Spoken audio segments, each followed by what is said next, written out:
Gurubhyo Namaha. Asato ma Sadgamaya, Tamaso ma Jyotirgamaya, Mrityorma Amritam Gamaya. Om Shanti Shanti Shanti. Welcome to session 5. So far we have seen 4 steps in the path of spiritual journey as suggested by Adi Shankara. What are the 4 steps? Steps 1 is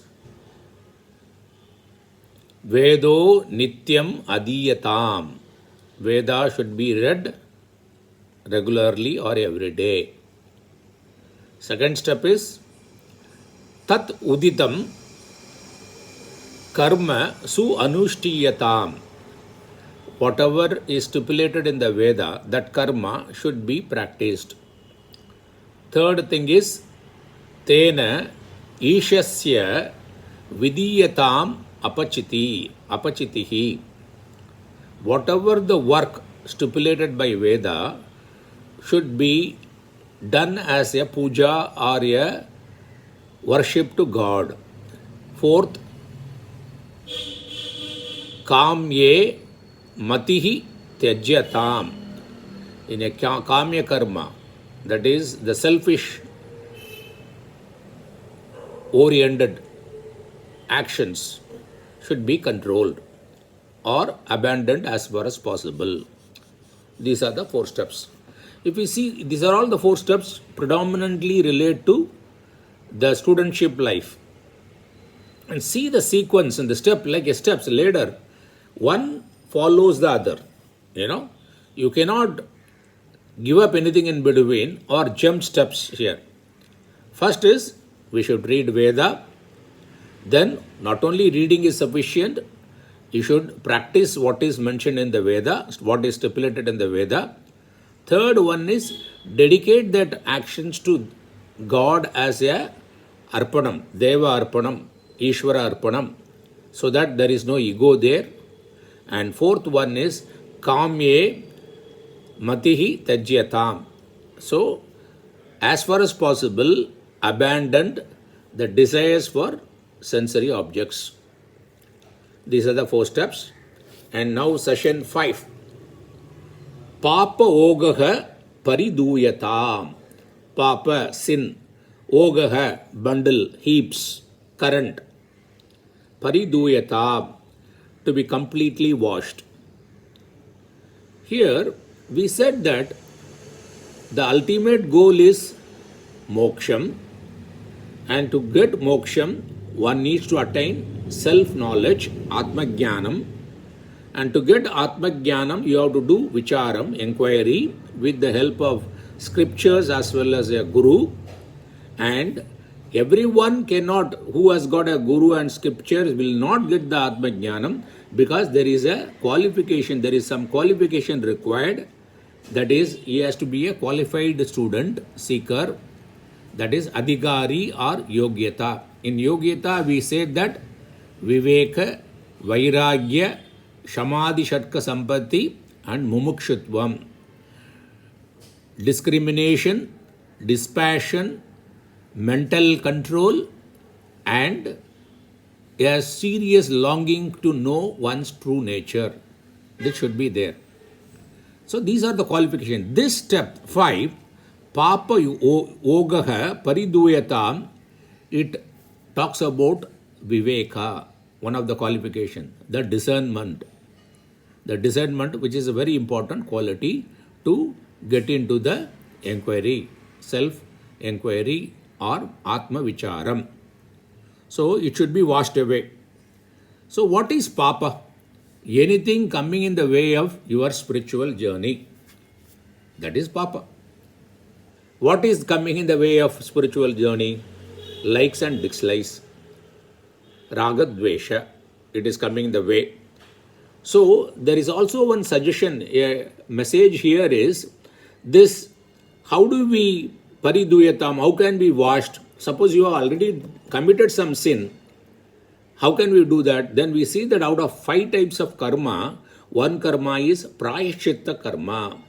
You can do prayaschitta karma to remove or reduce the errors knowingly or unknowingly committed earlier.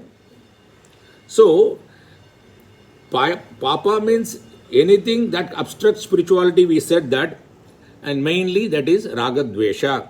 Now, my favorite Bhagavad Gita, I would like to quote here. Bhagavad Gita, chapter 3, verse 37. Shri Bhagavan Uvacha Kamaha Yesha Krodaka Yesha Rajo Guna Samudbhavaha Maha Ashanaha Maha Papma Viddhi Yenam Iha Vairinam. See, contact with the sense objects, the desire for the sense objects, that is the Rajoguna, the aspect of Rajoguna, it creates the desire, right? The cause of desire is Rajoguna, the contact with the sense object is, the cause of desire is Rajoguna, and the Rajoguna, that Kama leads to Krodha, and he says, Arjuna, Sri Krishna says, Arjuna, know that that is a deadly enemy for spiritual growth. That is a Vairinam, enemy. Maha Ashanaka, Maha Papma, very sinful and deadly. Maha Ashana means very deadly enemy. Understand that. So Kama Krodha is a main papa because which comes a way of our spiritual development. Then one more verse from Bhagavad Gita, chapter 3, verse 34, 3.34. Indriyasya arte ragadvesho vivastitau tayoho na vasham agachet tauhi asya paripandinau.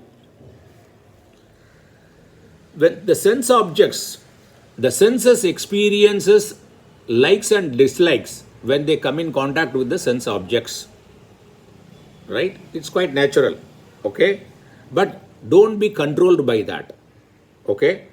Who, that is, if agachet hi asya paripanditau. So he says that, but don't be controlled by them because they are waylayers. They will take you away from your objective and they are your enemies for your spiritual progress. This is also a good verse. Okay? Then I also want to quote from Kathopanishad, verse 2.1.1 to chapter 2, section 1 and verse 1. Paranjikani vetrunat swayambhuhu tasmat parang pashyati na antaratman kaschit diraha pradyak atmanam aikshat avrita sakshuhu amritatvam icchan. The God has created the senses in such a way they are all outbound. Paranjikani vetrunat swayambhuhu. Vetrunat swayambhuhu. Vetrunat is what is saying that is the sense is always projected outside. The senses are always going outside.